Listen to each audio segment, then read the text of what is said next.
That's a good union hello. This current crisis has obviously been created by greed on Wall Street, by some very clever, unethical people who created financial instruments that destroyed the working class in this country. And so we have this problem in America where there apparently isn't enough money to take care of our needs. We have a $2 billion deficit here in the Commonwealth of Massachusetts. And governors like Walker and Daniels and Strickland and Christie are telling their people, telling the world, that the problem is collective bargaining agreement. Just in an 18-month period between 2008 and 2009, corporations in the United States of America made $526 billion. And in that same 18-month period, working people in the United States of America didn't get 40% of that $522 million. For the first time since they've been keeping statistics about productivity and wages in the United States of America, for the first time in that 18-month period, working people made $122 billion less than they made in the previous year. We actually went backwards at the same time that corporations made $522 billion. I want you to think about that for a second. Do you know, this astounds me, do you know there are 400 people in the United States of America?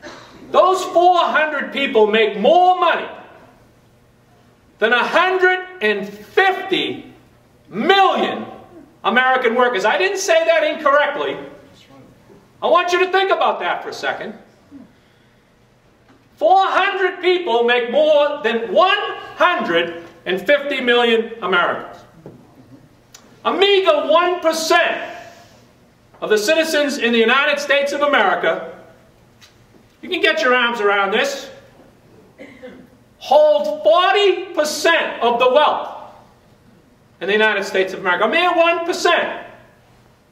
These same 1% of the people make 25% of the income in the United States of America every year. And you're telling me there's not enough money? You're telling me that 137,000 millionaires in the Commonwealth of Massachusetts, not 100, not 1,000, 137,000 millionaires in the Commonwealth of Massachusetts. There's not enough money to pay our teachers. There's not enough money to take care of our cafeteria workers' health care plans. Are you kidding me? 1 out of 7 people in the Commonwealth of Massachusetts lives in poverty. 1 out of every 5 kids under the age of 18 in the Commonwealth of Massachusetts. When you come out of your house in the morning and you see the kids lining up for the bus or going to school, take a look at them when they're going off to high school. 1 out of every 5 of those kids lives in poverty. And when you see the little ones, that hopefully are going off to preschool and kindergarten, 1 out of every 4 children in the Commonwealth of Massachusetts, 1 out of every 4, when you go out of the house and you see the kids lining up to go to preschool and kindergarten, 1 out of every 4 kids under the age of 6 years old in our state lives in poverty. Am I angry? You bet your ass I'm angry. I can't get any angrier than I am about people that don't understand, that being in poverty, 1 out of every 4 little kids that you see under the age of 6, that's a proxy for hunger. You know what the poverty rates are? That's a proxy for hunger. Those kids are going to bed hungry every night in the Commonwealth of Massachusetts. I say not on our watch. I say it's time we stood up again. We stood up to the Fidelities of the world, who threatened this Commonwealth 15 years ago that if they didn't have a single sales factor tax scheme, that they were going to go to Rhode Island and go to New Hampshire. Fidelity! You have any idea how rich they are? How much money those Johnsons, that Abigail Johnson that runs the place? There's 4 or 5 family members that are worth $25 billion apiece. And yet they got to take a job, maybe one of your relatives or friends, and move it to New Hampshire? For what? So they can pay a little bit less income tax? You got to be kidding me. We gave them the money.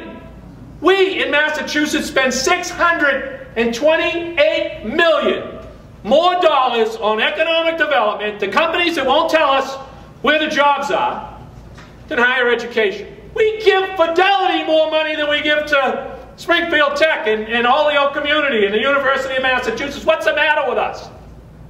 All I want them to do is tell us where the jobs are. I give you the money. Show me the jobs. If you don't show me the jobs, give me the money back. How complicated is that? It's not very complicated, but it's your fault because you have a collective bargaining agreement. It's your fault that your health care benefits are too good and you make too much money in the United States of America. I don't think so. It's pretty tiresome.